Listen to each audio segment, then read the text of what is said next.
Liking Denver Startup Week so far? Well, this is our sixth year, and we started Denver Startup Week just 5 small years ago. And our next guest and our Ask Me Anything guest this afternoon, it doesn't need much of an introduction. This is the Brad Feld. And I hold him and Phil Weiser and Nancy Phillips and the whole crew of Startup Colorado accountable for starting this massive event here in Denver. Because Boulder Startup Week was thriving. They did one event, and it was this magical thing in the city. And in Startup Colorado, they had said, Nancy Phillips and the small group started talking, like, we should do that in Denver. And Brad being Brad, inciting a small group of entrepreneurs to go do something on their own accord. We rallied some folks here in Denver, and 5 years later, this is what we have. The one thing I would like to say about Brad is that he's a true give first leader. It's been so fun to work with him and watch him build startup communities, not only in Colorado, but around the world. We know him as a venture capitalist. We know him as a incredible CEO mentor. We know him as a community leader, but here at Startup Week, we know him as somebody that if you have an idea and you're an entrepreneur's entrepreneur, this is a person that always wants to wrestle mentally on the next big thing. And he truly believes in the hearts not only of the entrepreneurs that he invests in and he partners with, but more importantly, the hearts of all of us that go through the startup journey. Startup hustle's hard. The trails are up and down, and I think if you follow Brad's blog, this is about as real as it gets. And he talks about the highest of the highs and the lowest of the lows, and as great entrepreneurs, the ability to weather them all. So in Brad's style, it's a little bit casual format. He's here. We're going to open it up to questions. We're going to pass some mics, and he'll probably do a quick little intro. But from there, this is your chance to ask Brad Feld absolutely anything. And on behalf of Denver Startup Week, Brad, thank you so much for being here and getting us this far. Thank you. Thanks, Eric. Thanks always for involving me. So an AMA is basically the lazy man's version of a talk. So I'll just own that right away. I've given many talks over the years about lots of different things, and I'll go through phases like when I'd written Startup Communities, where I'm talking about startup communities all the time. And what I've found is the most interesting conversations for me are the ones where we just do an AMA format versus even a fireside chat format, which I find, tend to be too scripted. I want to describe one thing as a frame of reference, so we all have it. Some people are very extrinsically motivated. They're motivated by rewards, by people telling them how great they are, by acknowledgement, by seeing people like their Twitter account, by the number of times that they can stir up controversy and get in different headlines. That's one end of the spectrum. The other end of the spectrum is people who are intrinsically motivated. And intrinsically motivated, you don't care about any of that shit. You care about something that internally drives you. Learning, teaching, something foundational like that. I am very far on the intrinsically motivated end of the spectrum. I used to talk about it being just learning, and I struggled with that in my late 40s, and at some point I realized that it was learning and teaching, and they were two sides of the same thing for me, but I'm deeply intrinsically motivated by that. And the best way I explain what that means to people is I actually don't give a shit whether you enjoy this or not. Right? That would be extrinsically motivated. The only thing that matters is whether I learn something from it. And so now you understand why the AMA approach is so interesting to me. So with that, I'm just going to open it up. And I'm happy to talk about startups and entrepreneurship, investing, venture capital, Denver, Boulder, relationships, depression. I don't pay much attention to sports. If you have questions about the pointy ball game, I will give you responses. But I'm very serious when I say I can cover anything that's on people's minds at this stage. So let's just roll from there. And I will wander the room. So let's start right there. Related to your investing theme of marketplace, there's a popular blogger in my space, which is FinTech. He says that in order to have a platform, you have to have kind of matching buyers and sellers. Philosophically, do you believe that? A problem with marketplaces in general are that you never have equanimity between supply and demand, right? So just to be simple about it, a marketplace model for a tech business is one where your software is matching some demand with some supply. At Foundry, my partners and I are only interested in marketplaces that have time as an expiring element of that. So a marketplace where the goods are available forever is not interesting. You can have one-sided marketplaces where somebody is selling something to somebody else. You can also have two-sided marketplaces where you have both the buyer and the seller as economic actors in your marketplace. The problem with trying to weave the word platform into the idea of marketplace is that it's kind of tangential. Like the really interesting part of a marketplace is when you have a situation where you have an imbalance between supply and demand, and the economics of getting more of the thing that's out of balance works in the favor of the business that is the marketplace. So if you have a whole bunch of demand and you have no supply, if you have a situation where creating more supply actually is economically beneficial to the marketplace, it works. You have a lot of marketplaces where creating more supply, not economical. And you've seen many of those businesses now relatively recently not work. They raise a shitload of money, they seem exciting because there's a lot of demand, but they don't get the supply economics right and they fall apart. So I struggle when somebody weaves platform into marketplace, and I'm much more focused on the economics of each side of the marketplace. Well, related to that then, we used to be a tool. And as a tool, there was sort of a ceiling on what we could get paid. As a platform, it's a harder business. You're more connected. It's more enterprising, but your upside is potentially many X. So that's really more of a venture business. So are you suggesting that somehow marketplace is completely indistinct of tool or platform, and that's really your focus is? I would say for me, I would go deeper on it than those words. Right, so I look at tool, platform, marketplace as labels versus, I don't give a shit about that. Tell me what you do. What's your business? So I've got a robo-advisor.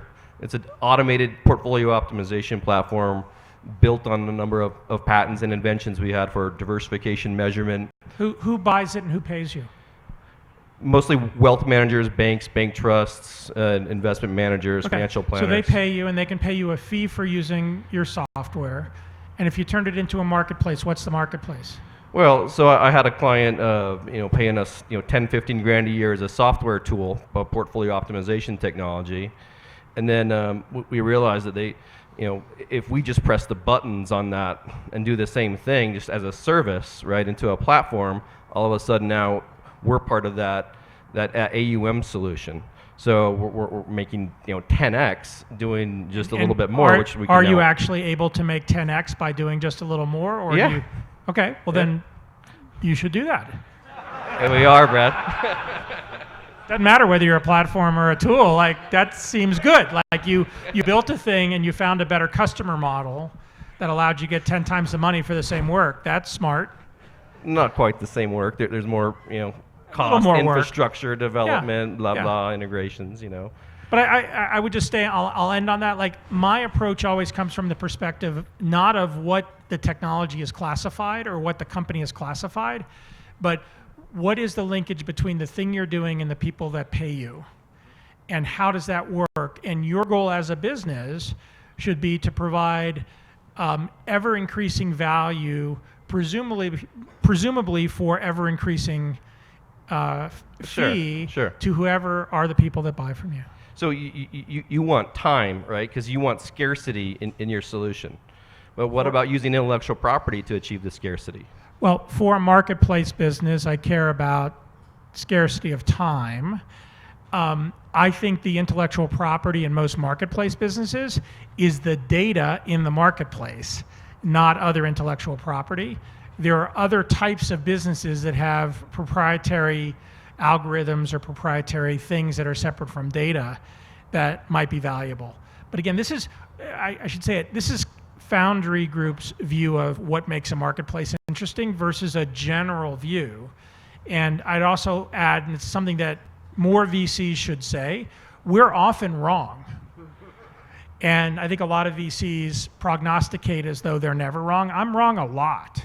And so part of the power of the frameworks that we use in terms of how we think about businesses is not so that we're less wrong, but so that we're right more often.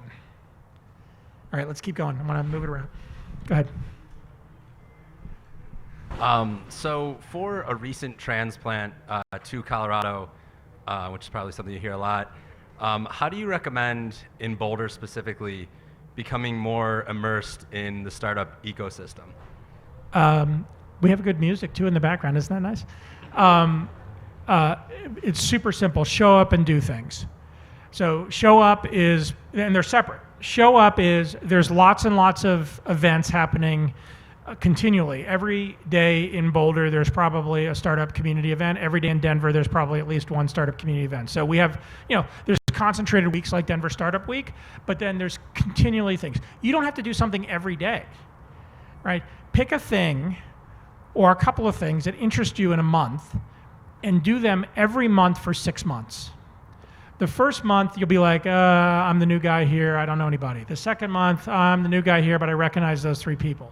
The third month, those 3 people will recognize you, and y'all will go out to dinner after whatever the event is. The fourth month, people will start recognizing you, and they'll come to you.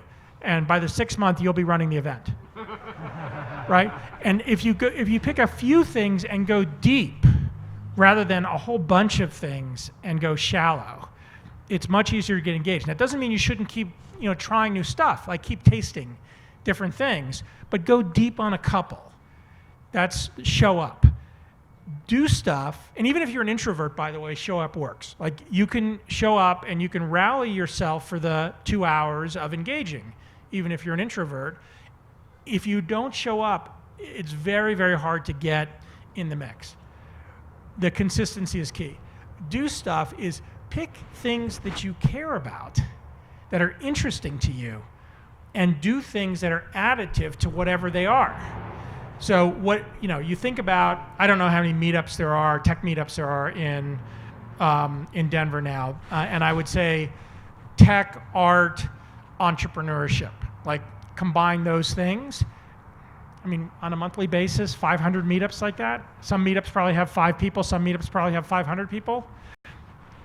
Find a few, and then use those people to say, hey, this is interesting to me, do you need any help? Oh yeah, we need somebody to find, a sponsor because we don't have any, there's no food here, we have no pizza. Okay, I'm gonna go figure out a friend of a friend of a friend that I know that can get some pizza, or I work for a big company that can sponsor for $50 enough pizza for everybody here. Like, all you have to do is little things. It could be content, right? Hey, this content is interesting. I'm not the person to talk about this, but I know somebody who could really talk about this at the next meetup. By just doing simple things like that, it's very powerful. If you show up day 1 at something and start doing that, it's hard to engage, but by month 3 or month 4, it's very easy. So really what you're trying to do is make yourself a relevant part of whatever gang is forming, and over time, it's a very combinatorial effect. Last comment I make, you're really lucky. There's lots of startup communities around the country, around the world that are good about this, but I think Denver and Boulder are particularly good about being inclusive and engaging new people. So, Denver's an incredibly fast-growing city. How many people here have lived here for more than 20 years? And how many people have lived here for less than 2 years? About 50-50, right? Interesting. So you've got this very diverse set of people in terms of where they've come from and whether they've been here for a long time. Making sure that you engage is really the power, the magic trick. Go ahead. With you being an intrinsic person, I just want to initially thank you. I heard you speak 3 years ago, and ever since I've followed your blog. I've read Venture Deals, a part of the venture class right now with Kaufman. So thank you for teaching me so much. And you're welcome. Now that I'm a startup entrepreneur, it's really exciting to have 3 years of training before I even knew I was going to do this. So appreciate that. As really the biggest venture capitalists when it comes to, I guess, fund size. We'll say it that way. Glad you said fund size and not weight. In the state of Colorado and really in the Midwest, not being on a coast, how do you recommend startup entrepreneurs to go about their funding practices when sometimes it seems like Midwest VCs are 5 years behind the Valley or Boston or New York? Yeah, so the very first thing to do is to separate the notion of VC from raising financing. So VC is a tool and a type of financing, but not the only one. So for example, if you're looking to raise less than $1 million, you almost shouldn't bother with VCs. You shouldn't bother with VCs anywhere. There are VCs that will, that are seed investors or pre-seed investors, but if you're trying to raise $1 million, your chance of raising $1 million is so much greater if you hustle your network, friends and family, angel investors, and build momentum around what you're doing rather than spend all your time trying to target the specific VCs. If you're at the very beginning of your startup and you haven't built anything yet and you're 3 people still trying to figure out what's going on, the worst thing in the world you can do is go out to VCs and try to raise $5 million, especially if you have no experience building other companies. So it's being clear about what you are trying to raise and then targeting those types of investors. The next is that recognize there are really 3 layers of capital. There's seed money, which is the first $1 million or $2 million.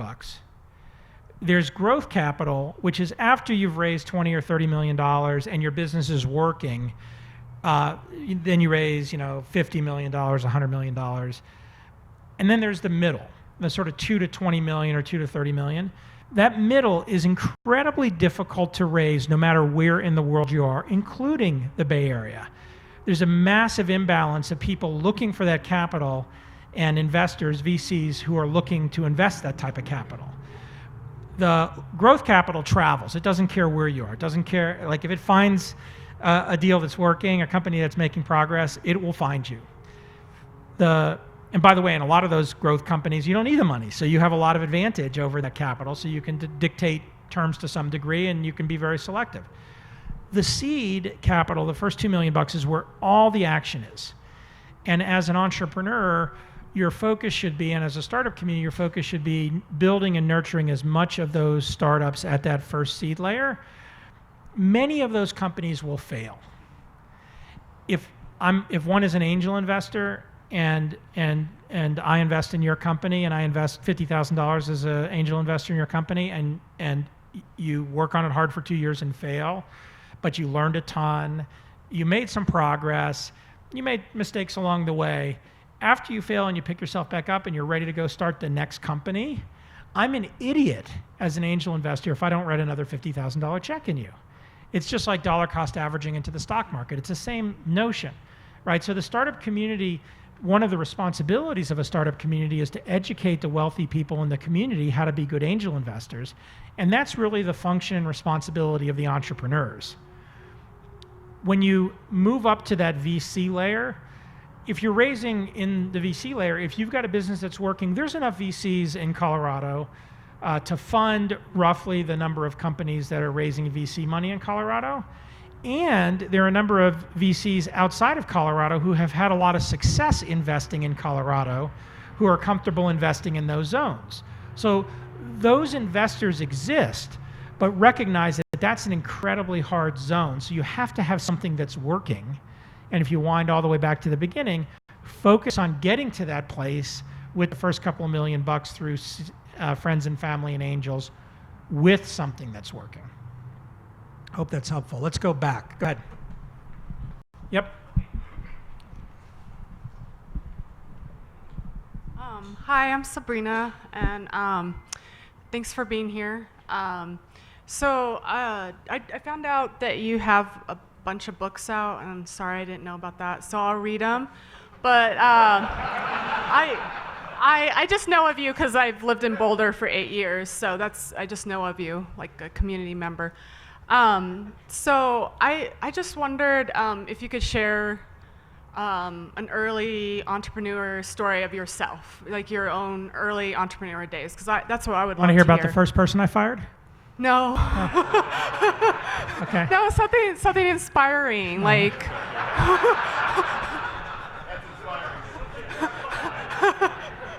Might be inspiring for somebody that needs to fire somebody, hasn't fired somebody. So here's a very early one. My first company was called Feld Technologies. It was named after my dad.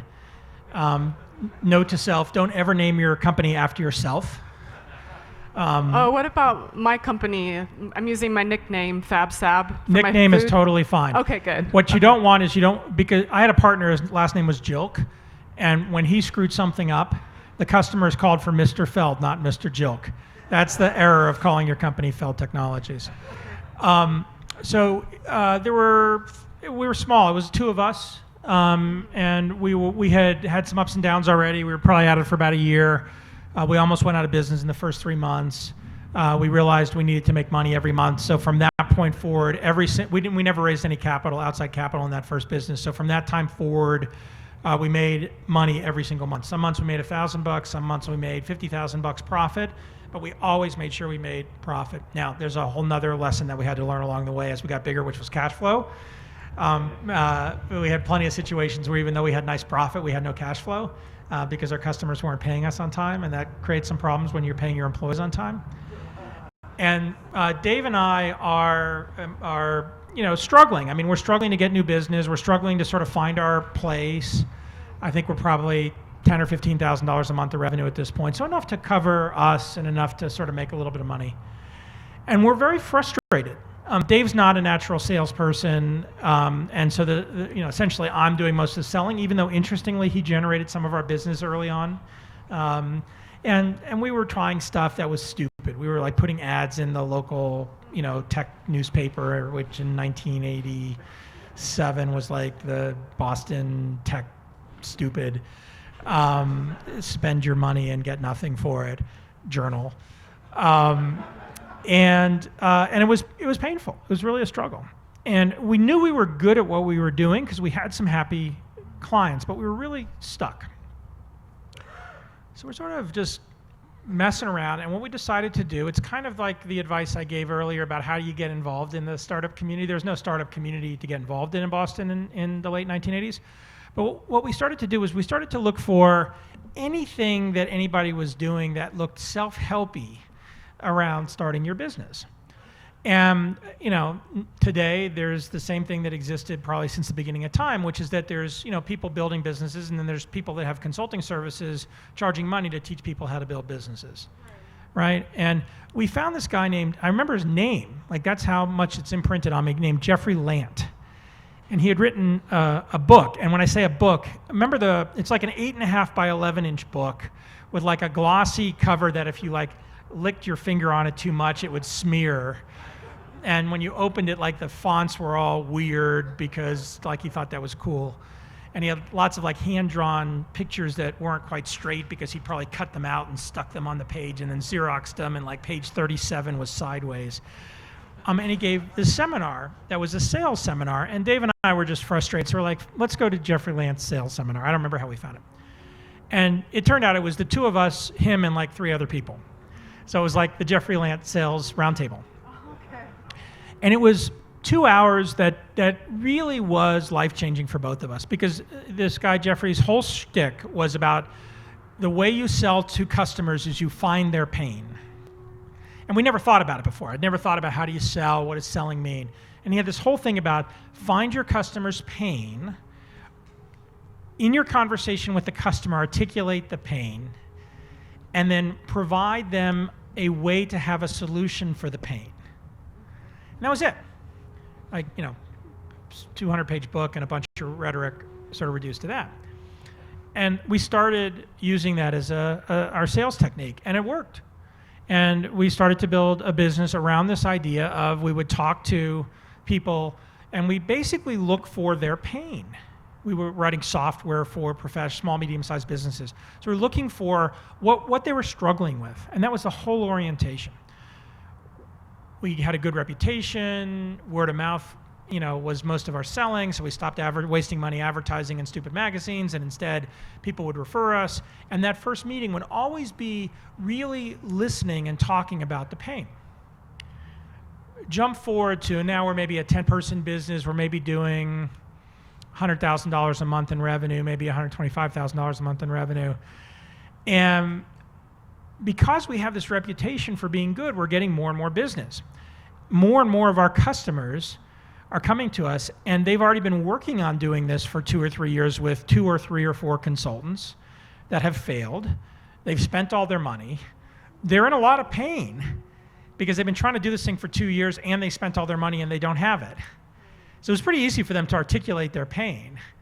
But then their hope was that we would do it overnight for free.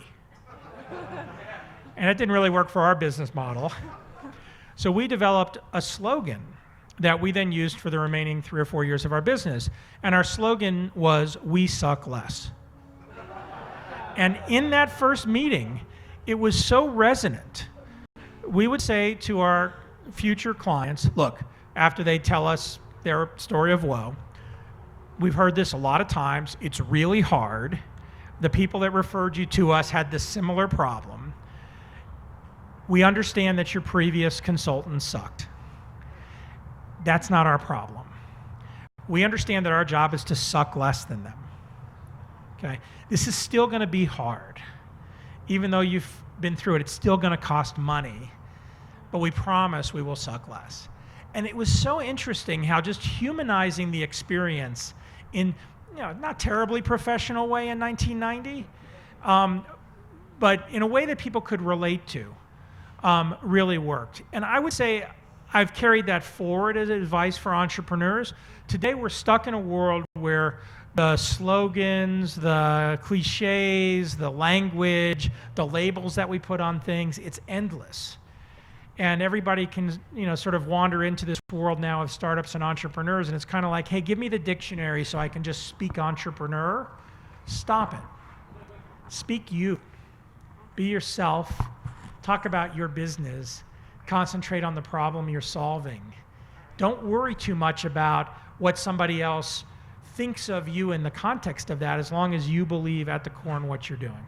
Okay. So there's a story that, 30 years ago I still think about. Nice. Thank you. Sure. All right, another one in front, and then we'll go back. Like a pointy ball game, we'll send the ball back. I'm going to cheat a little bit. Go 2 ahead. really quick questions. One, Go a ahead. bigger picture question. Denver and Boulder is a great corridor. What do you think of pulling some of this entrepreneurial spirit into the mountain resort towns and having some great opportunities for that quality of life that you have outside of the city? Great opportunity for business development in those towns. Just open question there. And then the other really quick question, do you like infrastructure plays, and is it really just all software anymore? I'll answer the second one first because it's short, and I can't answer a question in less than 5 minutes, but it's hard for me. I don't know what infrastructure play means, but we're open to anything. I mean, we describe what we invest in as software, but software for us includes things like 3D printers. They include things like robots, Sphero in Boulder, Misty Robotics, which just spun out of Sphero. It's making a personal robot. We're investors in a company called Formlabs that makes 3D printers. We just invested in a company in New York called Pilot Fiber that's bringing fiber into high-rise office buildings. So, basically software for us is a proxy for our themes, and then we have a set of themes that are interesting. So if you have something that you want to get my reaction to, just email me, brad@feld.com. My goal is to say no in 60 seconds to everything. So I have a filter where, I try to say no. If I can be helpful, I will. But if it's something that does get through the filter, we engage very deeply. On the first, on the mountain towns and outside of the I-25 corridor, yes, yes, and yes. How many people here spend time in the mountains? Okay, almost no one.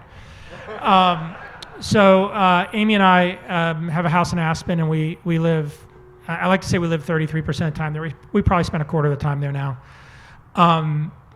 There's an initiative that has started that's part of Startup Colorado, which Eric referenced at the beginning, which Phil Weiser and I started in 2010. Phil's running for Attorney General now. He was previously Dean of CU Law and really was the entrepreneurial leader at CU Boulder, even though he was in the law school. And I talk about that a lot in the book I wrote, Startup Communities. So if you want to read a book, you can get that started. And after the last election, there's been this huge discussion on the national scale, both about the flyover states, but more relevant, I think, to us in Colorado, the rural-urban divide. And the notion of, Colorado is a town that has a very, very healthy, vibrant urban corridor and urban economy, has throughout the state, a number of very localized, very successful ski towns that are big attractors of people both in-state and out, and then have a lot of the same problems throughout the rest of rural Colorado that many other states have in the country, with both shift in the type of employment that exists, coal mines going away, agriculture going away. They have classical digital divide. Lots of parts of rural Colorado don't have even 25 megabit broadband, including, by the way, my house on the edge of Longmont, which I didn't realize was rural Colorado, but it feels like it sometimes. Thank you, CenturyLink. and no thank you, Comcast or Verizon. Please, really. Then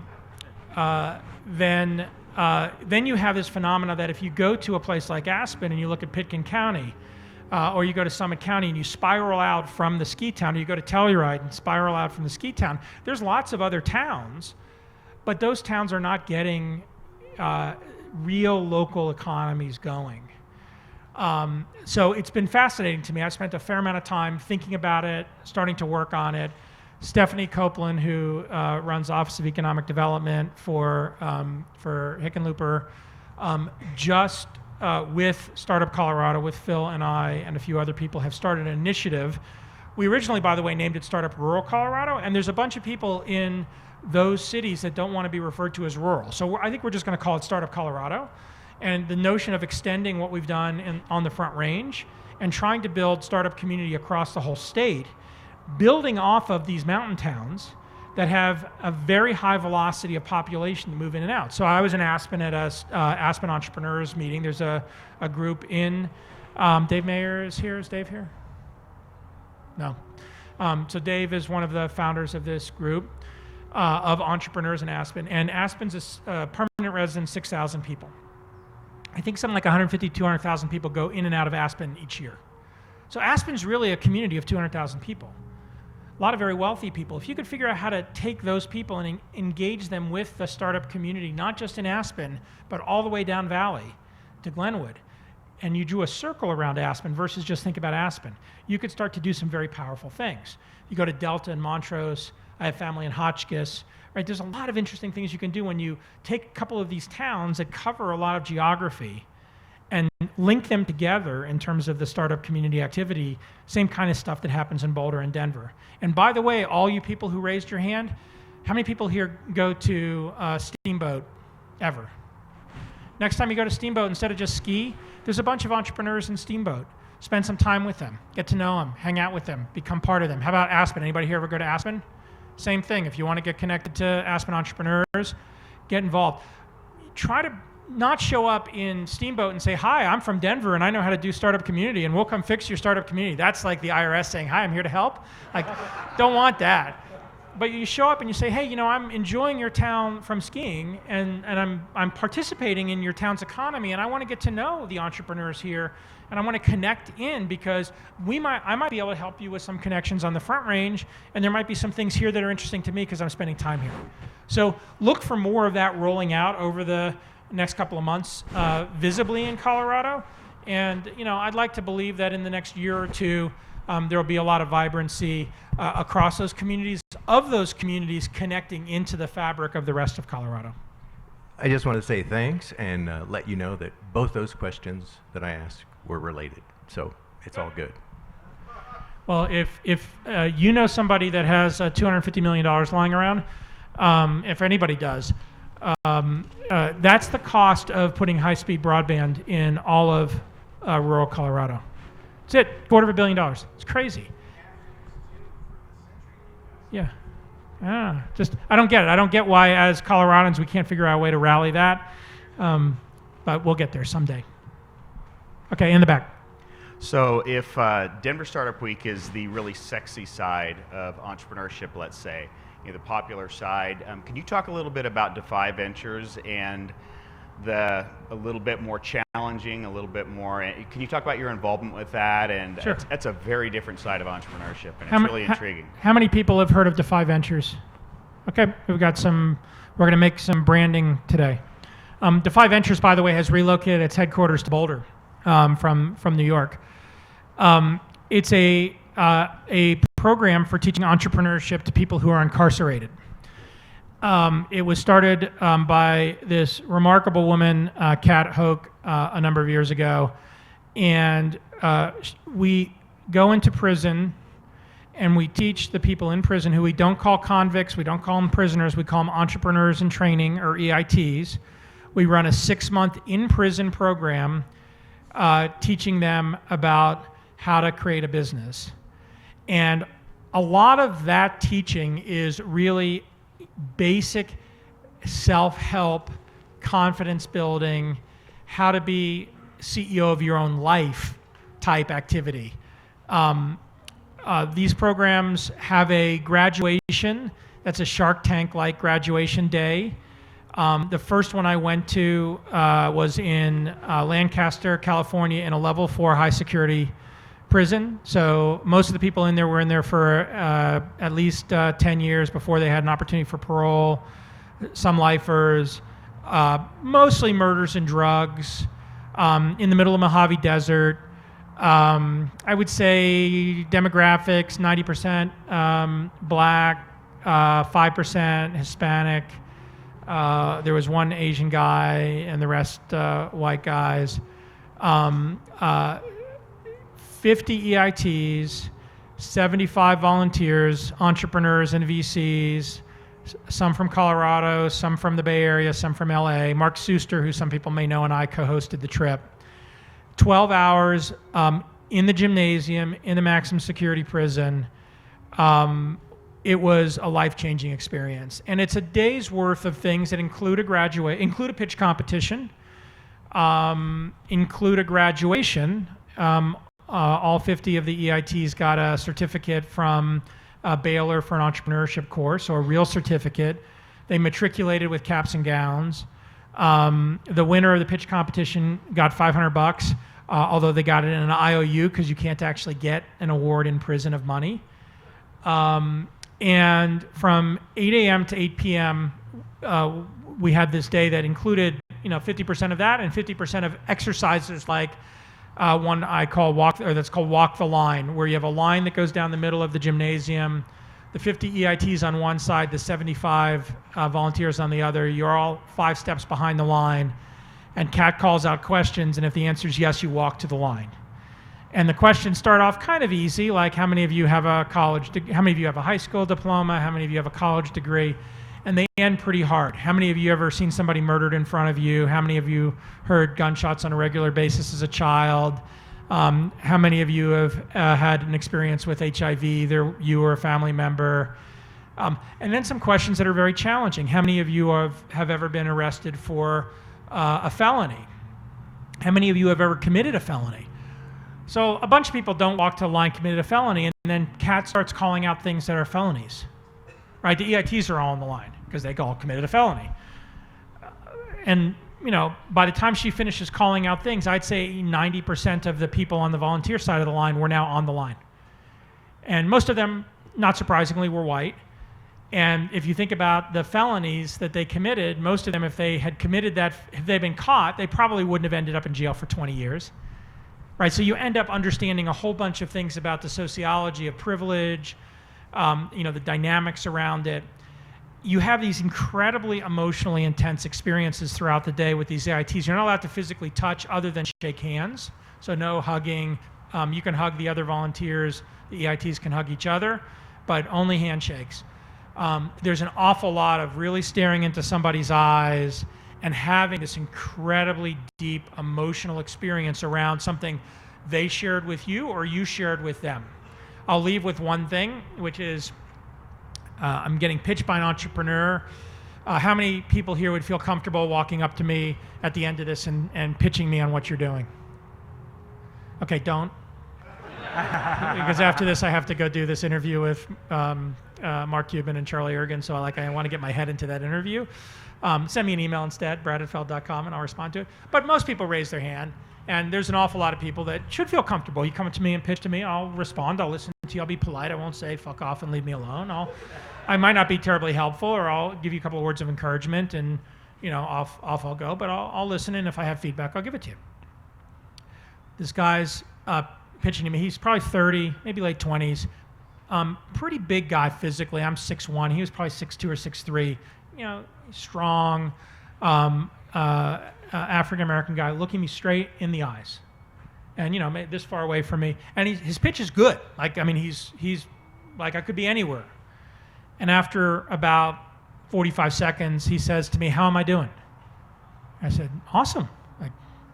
Great, keep going. Why you ask? And he said, because 6 months ago, I couldn't have looked a white person in the face.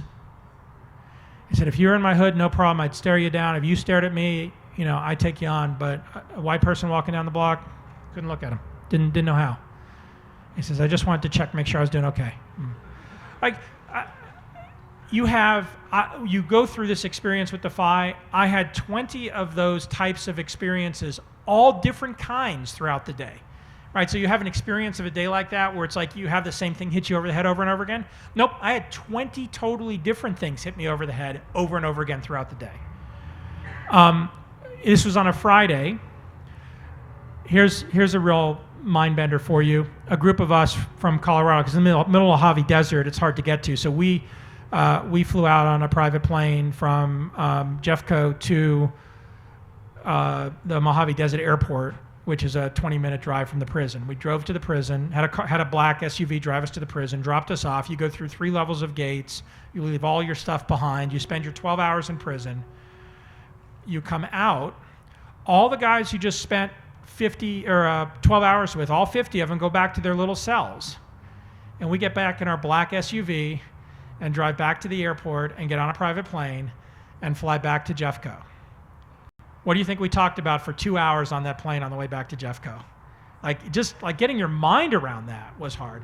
By Sunday, basically everybody slept all day Saturday. You're so emotionally wiped out and you're just still processing this.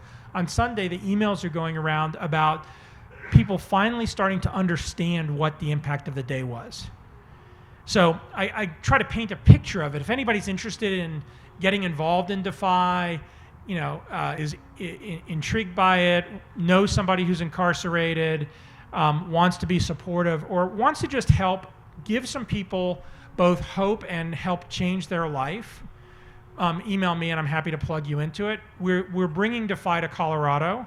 I hope to, within the next month or two, have had our first Defy event here. It's currently in New York, California, and Nebraska. We do them with state prisons, not the federal prison system, because the states are much more interested in engaging. And I would say that there were probably about, of the 50, I think 5 or 6 guys were lifers. And I sat down with one of them and said to him, why are you doing this program even though you're here for life? Like, you have no chance of parole. He had multiple life sentences. He said, I just want to get better. I got nothing better to do. I may as well get better. This was a chance to get better. Just that simple. Thanks for asking.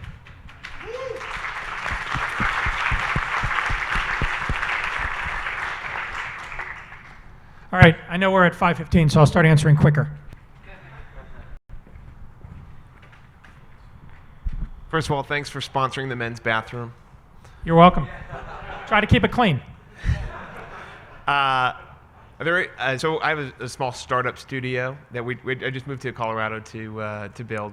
I'm curious to know, you see a lot of businesses. Are there businesses you wish you were seeing that you could fund that you're not seeing? The problems you wish people were tackling that they're not? Only one. Only one. I really want a portable teleportation machine. That's it. Okay, next.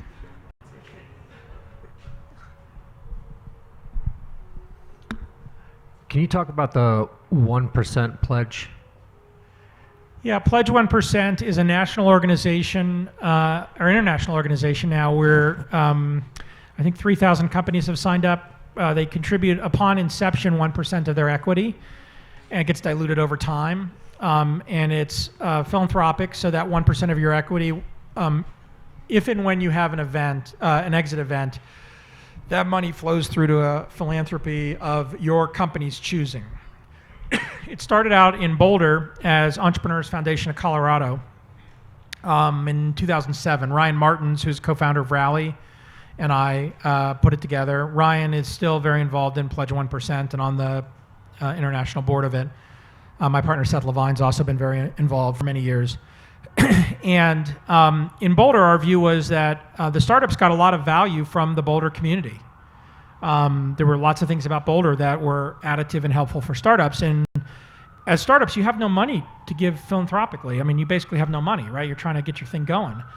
And so our view was, why not give 1% of the companies at the very beginning, when it's not worth anything, with the idea that someday in the future, if it's worth something, it'll have been an insignificant thing to give away, but it can be very, very powerful.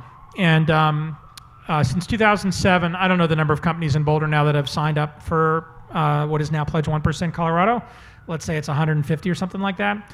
Over $5 million has gone back into the Boulder nonprofit community as a result of Pledge 1% Colorado in the last decade. My partners and I at Foundry Group contributed 1% of our profits to that.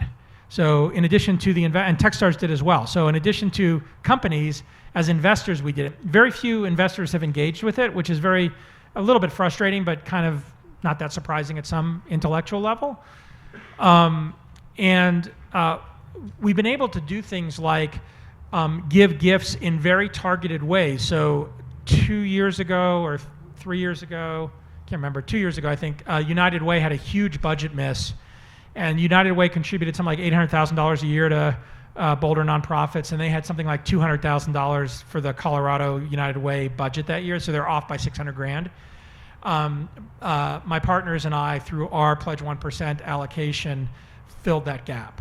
So the Boulder nonprofits didn't have, there were a bunch of them that were dependent on United Way's funding. They were going to either shut down or have a 25% shortfall or something like that. So it's a very, very powerful tool to give back to the startup community. The mantra for it is 1% of money, 1% of your company, 1% of your time, 1% of your product. And there's some flexibility right now as to what you give.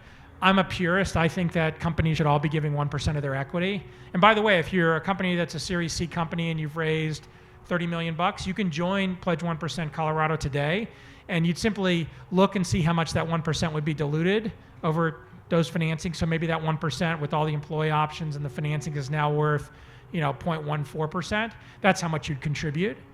And it's very powerful because it changes the focus around philanthropy and community so that there's much more of a virtuous circle between the companies that are benefiting from the startup community, people, environment, standard of living, nonprofits, their families benefiting from different nonprofits that are contributing to helping them, whether they're issues of mental health or issues around education or issues around diversity.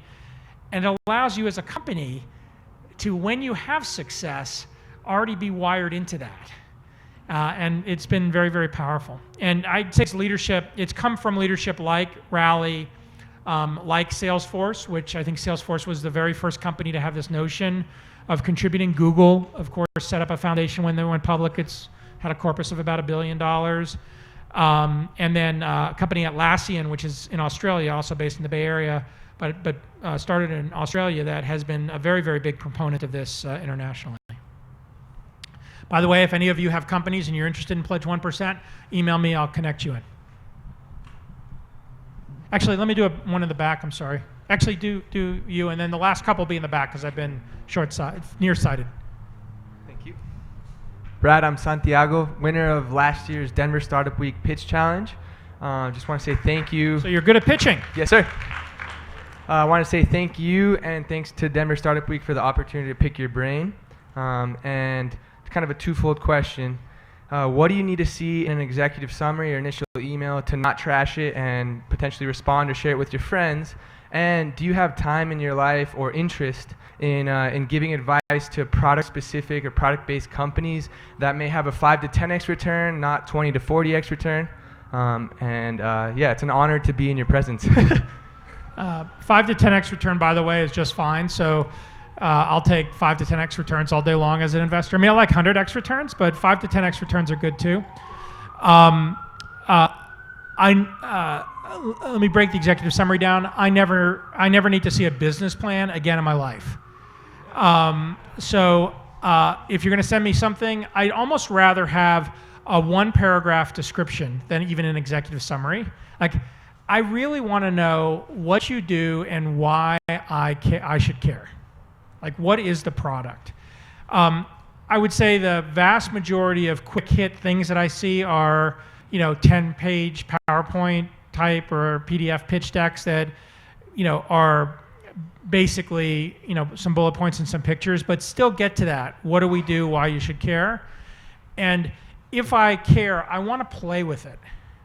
I want to play with your product, whether it's hardware or software, whether it's online. I want to just use it. And for somebody that doesn't have the product yet, my suggestion is build the shittiest prototype you can build so I have something to play with, because that gives me a sense of how you're thinking about what you're doing versus the aspirational goal of a beautiful deck. Couple more in the back. There's one over there. Go ahead. Shout it out. Thank you for the opportunity.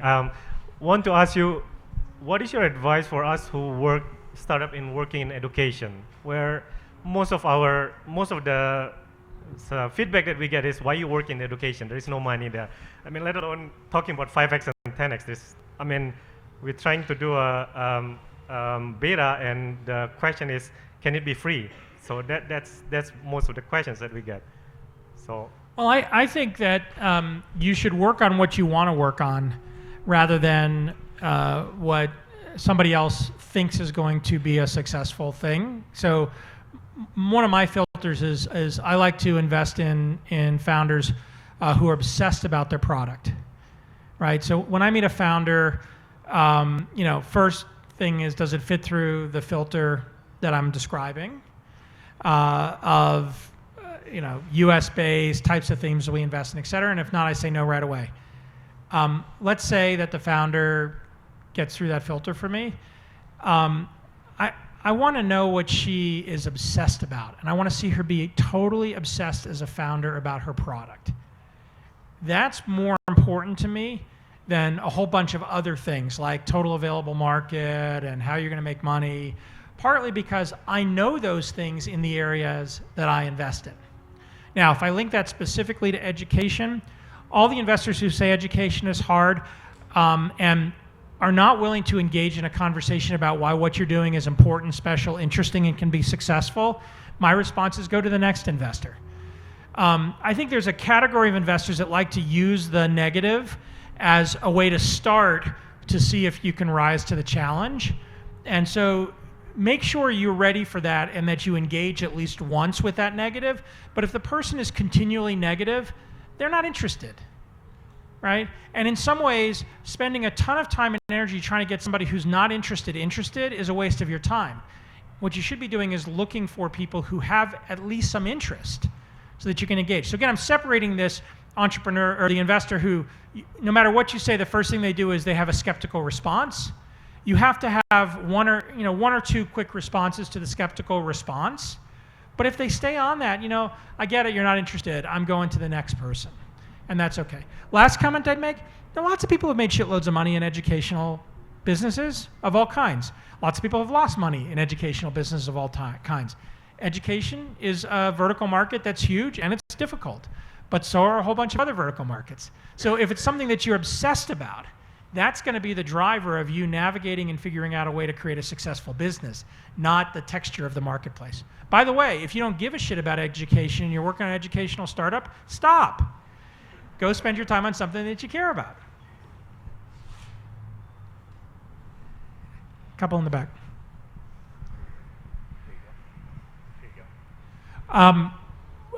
One side comment as we're waiting. I encourage all of you when you're talking about entrepreneurship and you're talking about founders, consciously try to alternate gender of pronouns.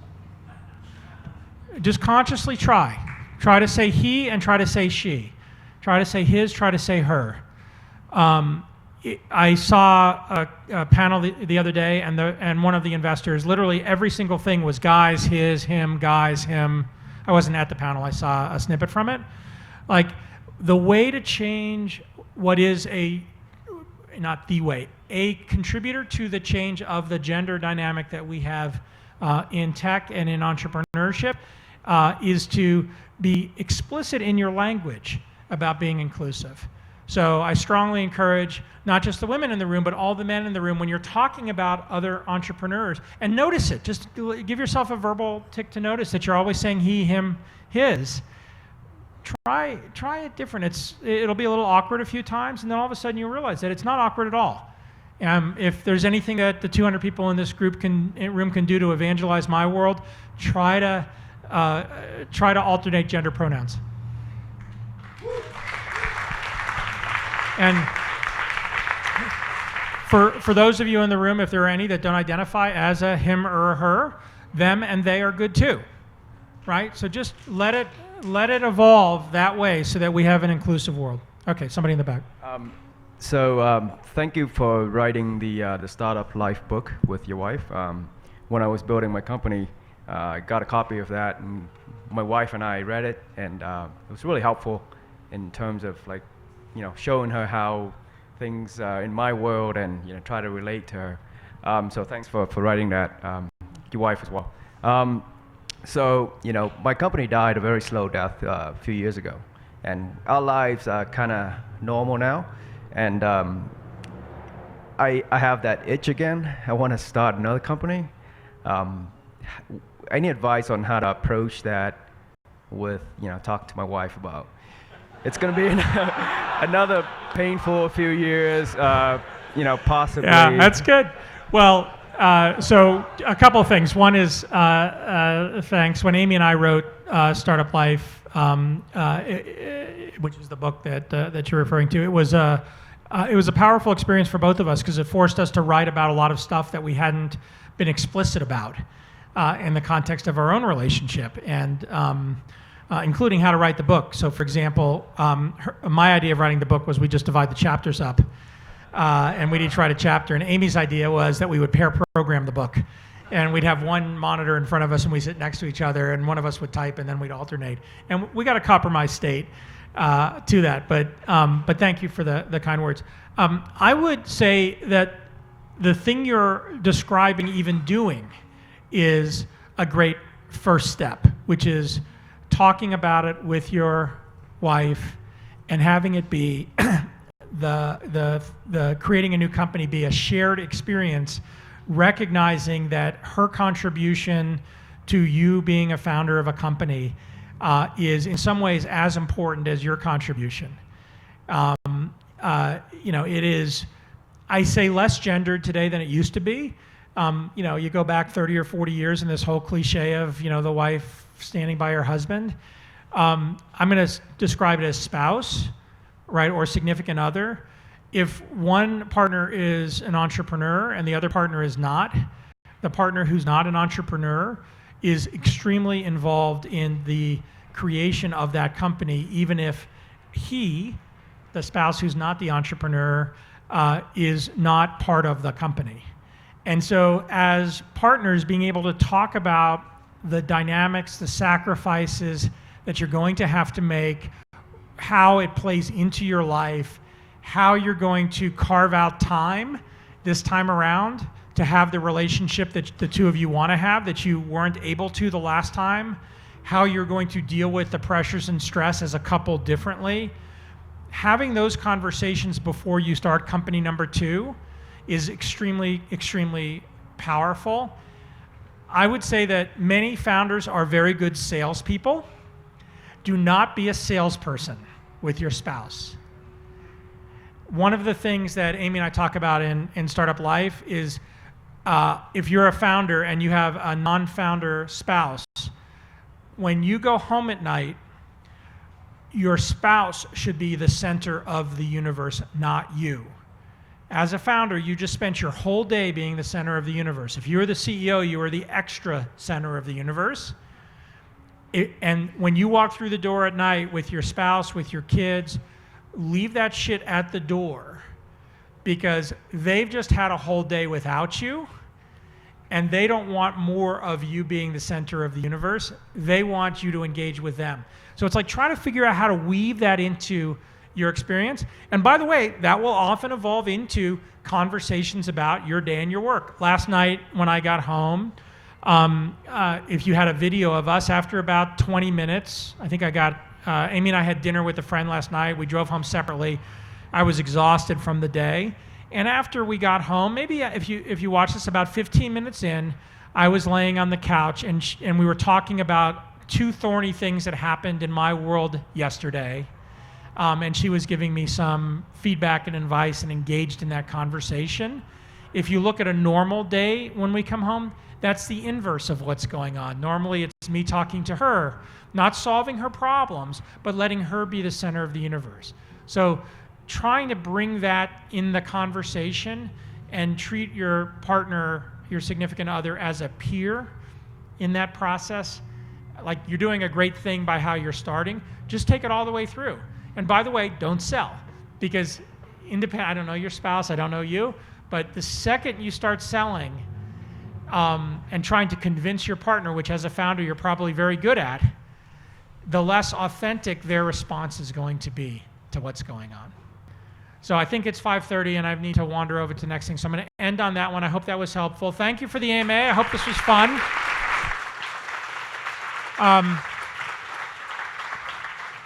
Again, I don't care if you enjoyed it. I don't care what rating you give me. I did learn a few things today, so thank you for that. Thanks, Brad. You're welcome. Thank you.